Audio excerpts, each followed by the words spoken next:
कौन है वो रचिन रविंद्र जिसने 23 साल की उम्र में तेंदुलकर के रिकॉर्ड की बराबरी कर ली?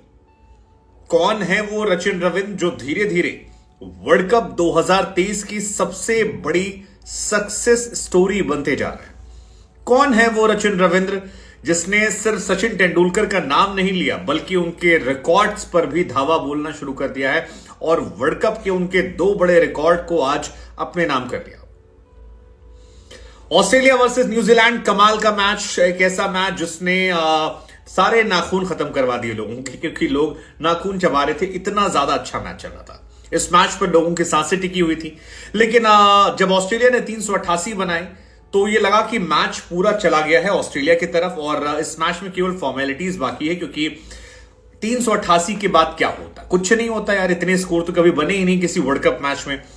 लेकिन जब न्यूजीलैंड ने पारी की शुरुआत करी और उसके बाद रचिन रविंद्र शो देखने को मिला, सो लोगों को युवराज याद आए, लोगों को तेंदुलकर याद आए, लोगों को द्रविड़ याद आए, लोगों को भविष्य नजर आया और लोगों को वर्ल्ड कप जो है वो पीक पर दिखाई पड़ा। युवराज इसलिए याद आए क्योंकि युवराज जैसे शॉट्स जो हैं वो रचिन रविंद्र लगा रहे थे। युवराज जैसी स्माइल, युवराज जैसे शॉट्स। सचिन और द्रविड़ इसलिए याद आए क्योंकि सचिन और द्रविड़ जो हैं वो इनके नाम में जुड़े हुए, और ये कहानी शायद आपने सुनी भी होगी, नहीं सुनी होगी तो एक बार फिर हम आपको सुनाएंगे कि तो बाबू रचिन की कहानी है कि इनके पिताजी को सचिन और द्रविड़ बहुत पसंद थे और इंडिया छोड़कर जाने के बाद कुछ इंडिया का वो रखना चाहते थे, तो उनको लगा ज्यादा कुछ नहीं, लेकिन जब लड़का हमारा हुआ तो उसको नाम ही देते। तो राहुल से उठाया RA और सचिन से उठाया CHIN और दोनों मिला के बना दिया रचिन। रविंद्र जडेजा के साथ जो पहली बार ये खड़े हुए थे और इनकी तस्वीर आई थी रविंद्र और इधर जडेजा, तो काफी वायरल हुई थी, लेकिन अब इनकी पहचान किसी और की परछाई से नहीं है, अब इनकी खुद की पहचान है।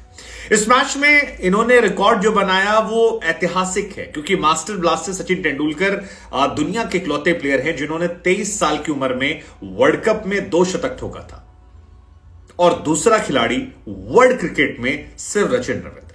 आप शुभमन गिल की बात करते हैं, आप अब्दुल्ला शफीक या बाकी खिलाड़ियों की बात करते हैं, लेकिन वर्ल्ड लेवल पर आकर जिस तरह से इनका डोमिनेंस हुआ है ये आउटस्टैंडिंग है। ऐसी पारियां बहुत कम देखने को मिलती हैं, और वो जो कहते हैं ना किसी ब्लेसिंग इन डिस्गाइज कि अगर केन विलियमसन चोटिल ना होते तो ये आते नहीं, इनको ऊपर बैटिंग करने का मौका नहीं मिलता, और अगर ऊपर मौका नहीं मिलता तो ये जो क्लास बैटिंग देखने को मिल रही है नहीं दिखाई पड़ती।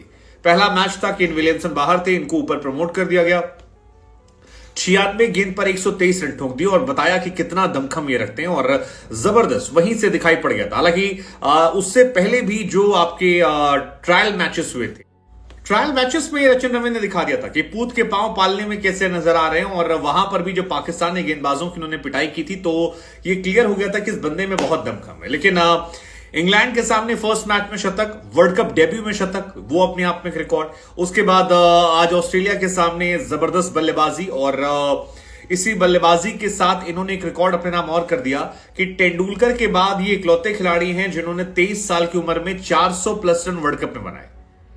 किसी और खिलाड़ी ने वर्ल्ड कप, और बड़ी बात ये इनके सिर्फ 6 मैचेस हुए हैं, ज्यादा मैचेस नहीं खेले। इन 6 मैचेस में भाई साहब ने 2 मैच में सेंचुरी मारी है और 2 मैच में हाफ सेंचुरी मारी है, और नीदरलैंड इंडिया के खिलाफ हाफ सेंचुरी, जिसमें इंडिया के खिलाफ वो 75 बहुत इंपॉर्टेंट नॉक थी, और इंग्लैंड और ऑस्ट्रेलिया के सामने इनकी सेंचुरी, जिसकी जितनी तारीफ की जाए उतना कम है। सो ये बंदा स्पेशल है, और स्पेशल इनकी कहानी है, स्पेशल इनके बारे में कहानी है। I mean he is outstanding. 1996 में सचिन तेंदुलकर ने ये रिकॉर्ड बनाए थे। 97-8 में इनके पिताजी तेंदुलकर के फैन हुआ करते थे, और 99 के आसपास इनका जन्म हुआ था जब इनका ये नाम रखा गया था।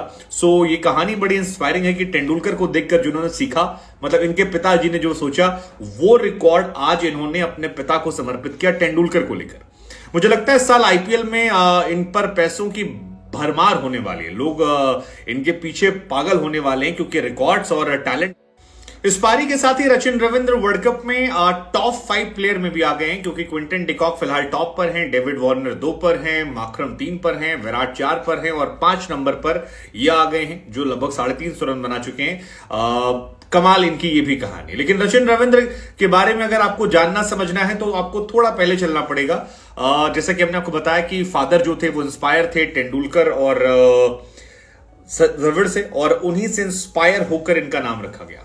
अंडर 19 में इन्होंने काफी परफॉर्मेंस दी है। एक जमाने में इन्होंने तमाम खिलाड़ियों के साथ खेला है, शुभमन गिल के साथ ही खेल चुके हैं।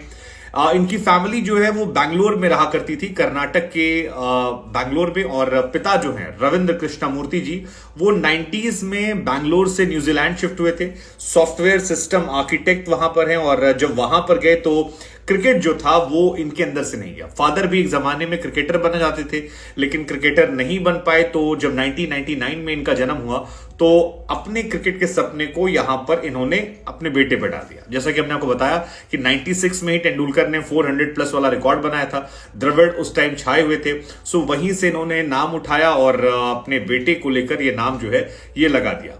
फादर भी बैंगलोर में क्लब क्रिकेटर थे और काफी समय तक इन्होंने क्लब क्रिकेट खेला था। 2016 में अंडर 19 में खेलते थे, जूनियर में काफी परफॉर्म किया। शुभमन गिल के साथ जैसा हमने बताया अंडर 19 वर्ल्ड कप भी ये खेल चुके।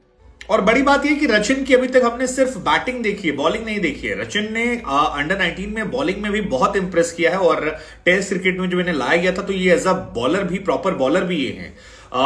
इन्होंने 8 मैचेस में 2016 अंडर 19 वर्ल्ड कप में बांग्लादेश में 12 विकेट निकाले थे, और 2018 में जब वर्ल्ड कप हुआ अंडर 19 का, तब भी ये खेल रहे थे और वहां पर इन्होंने 7 मैच में 14 विकेट निकाले और 250 रन ठोके थे, जिसमें शतक भी था। 2016 में जब इन्होंने वर्ल्ड कप खेला था तब ईशान किशन, ऋषभ पंत, वॉशिंगटन सुंदर, तमाम खिलाड़ी जो हैं ये टीम इंडिया का हिस्सा थे, और इस बार शुभमन गिल के साथ ये खेल चुके थे और काफी ज्यादा इंप्रेसिव ये रहे हैं। फिर सितंबर 2021 में T20 में इनका डेब्यू होता है, फिर इंडिया के सामने टेस्ट मैचेस में इनका डेब्यू होता है। 17 नवंबर को इनका टेस्ट डेब्यू रहा और काफी ज्यादा वहां से लाइमलाइट मिली, लेकिन तब ये परछाई बनकर खेल रहे थे। अब ये परछाई बनकर नहीं खेल रहे हैं, अब ये एक फ्रंट प्लेयर बनकर खेल रहे हैं, और मुझे लगता है कि आने वाले टाइम में न्यूजीलैंड के लिए ये सबसे ज्यादा बड़े प्लेयर बनने वाले हैं, क्योंकि जिस तरह का टैलेंट इनका है, जिस तरह का टेम्परामेंट इनका है, और जिस तरह से इन्होंने अपने आप को बड़े स्टेज पर प्रूव किया, ये कमाल है। मतलब इस मैच में के बाद रचिन रविंद्र के अगर आप फैन नहीं बनते हैं तो सोचने वाली बात है, क्योंकि प्रेशर मैच, ऑस्ट्रेलिया के सामने मैच, और ऑस्ट्रेलिया के सामने मैच में परफॉर्मेंस देना 23 साल की उम्र में, बड़े मंच पर शतक मारना,